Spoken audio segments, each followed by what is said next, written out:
Hello everyone, कैसे हैं आप सब। स्वागत है आपका मेरे YouTube channel let's find bio में।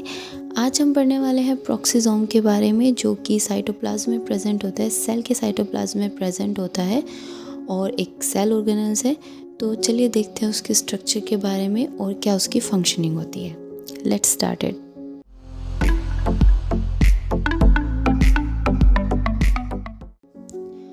Proxysomes are membrane-bound organelles found in the cytoplasm of almost all eukaryotic cells. प्रोक्सीसोम्स जो होते हैं वो मेम्ब्रेन बाउंड ऑर्गेनल्स होते हैं और साइटोप्लाज्म में प्रेजेंट होते हैं। ऑलमोस्ट ये ऑल यूकैरियोटिक सेल्स में प्रेजेंट होते हैं। ऑल्सो कॉल्ड एज माइक्रोबॉडीज़, इनको माइक्रोबॉडीज़ भी बोला जाता है। Their existence was first discovered by J Rhodin in 1954। सबसे पहले जो इनको देखा गया था, डिस्कवर किया था, वो जे रोडीन ने इन 1954 में किया था। They are called peroxisomes because they are the site of synthesis and degradation of hydrogen peroxide, a highly reactive and toxic oxidizing agent. इनको पेरोक्सीसोम्स बोलते क्यों हैं? क्योंकि इसके अंदर सिंथेसिस होता है हाइड्रोजन पेरोक्साइड का और डिग्रेडेशन भी होता है, जो कि एक टॉक्सिक ऑक्सीडाइजिंग एजेंट है, जो कि सेल्स के लिए बहुत हार्मफुल होता है। ठीक है, तो इसका जो नाम ये पेरोक्सीसोम्स आया है वो आया है हाइड्रोजन पेरोक्साइड से। They are originate from endoplasmic reticulum. ये ओरिजिनेट होते हैं एंडोप्लाज्मिक रेटिकुलम से। आप इसके स्ट्रक्चर देख सकते हो, lipid by layer, double layer है ना, बाई लेयर, और बीच में होता है क्रिस्टलाइन कोर, जिसके अंदर इसके एंजाइम्स प्रेजेंट होते हैं। Peroxisomes contain oxidase enzyme. इसके अंदर बहुत सारे ऑक्सीडेज एंजाइम प्रेजेंट होते हैं। More than 50 different enzymes are present in peroxisomes. मतलब 50 से भी ज़्यादा अलग अलग एंजाइम्स इसमें प्रेजेंट होते हैं। They are particles of about 100 to 500 nm in diameter. जो इनका साइज़ होता है वो 100 to 500 nm वेरी करेगा। ठीक है, they are abundant in cells of liver and kidney where they are required the most.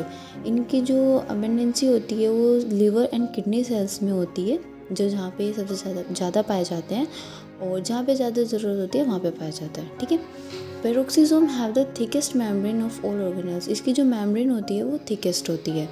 It has a dense matrix that contain enzymes. जो इसके बीच में जो ये क्रिस्टलाइन कोर होता है, डेंस मैट्रिक्स भरा हुआ होता है और उसके अंदर एंजाइम्स प्रेजेंट होते हैं। Peroxisomes are also present in plants. Plant seedling contain a specialized type of peroxisomes called a glyoxysomes. जो प्रेजेंट होते हैं प्लांट के अंदर उनको ग्लायोक्सीसोम्स बोलते हैं। ठीक है, functions of पेरोक्सीसोम्स: detoxification of alcohol and other toxic compound. ये डिटॉक्सिफिकेशन करता है अल्कोहल का और जो अदर टॉक्सिक कंपाउंड्स होता है उनका। Synthesis of unsaturated fatty acids.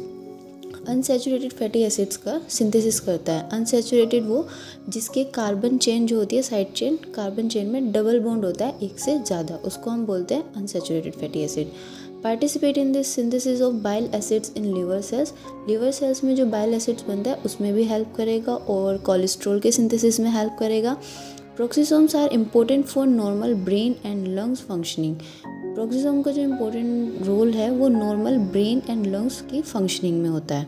ठीक है, absence of peroxisome can lead to abnormalities specially brain disorder. अगर पेरोक्सीसोम्स एब्सेंस होगा तो वो एबनॉर्मेलिटीज शो करेगा ब्रेन के लिए, जिससे ब्रेन डिसऑर्डर हो सकता है। ठीक है, अब देखते हैं पेरोक्सीसोमल डिसऑर्डर। कुछ डिसऑर्डर्स है जो कि इसकी कमी की वजह से होते हैं। इन ह्यूमन्स पेरोक्सीसोमल डिसऑर्डर में result due to abnormal function of single enzyme which are necessary for normal peroxisomal function. Means इसके नॉर्मल फंक्शन के लिए सभी एंजाइम का प्रॉपरली काम करना ज़रूरी है। अगर सिंगल एंजाइम में भी कोई प्रॉब्लम होती है तो वो पेरोक्सीसोमल डिसऑर्डर कोज कर सकता है। ठीक है, problems with nervous system are commonly observe. Nervous system में प्रॉब्लम ऑब्जर्व की गई है अगर पेरोक्सीसोमल जो होता है ना एंजाइम, जो पेरोक्सीसोमल एंजाइम्स होता है वो प्रॉपरली वर्क नहीं करते हैं तो। ठीक है, और अदर्स भी बहुत से डिसऑर्डर्स है। तो अभी के लिए इतना ही। और अगर आपको वीडियो अच्छा लगा हो तो लाइक कीजिए, शेयर कीजिए और चैनल को सब्सक्राइब करना बिल्कुल भी मत भूलिए। Thank you for listening me. Bye bye.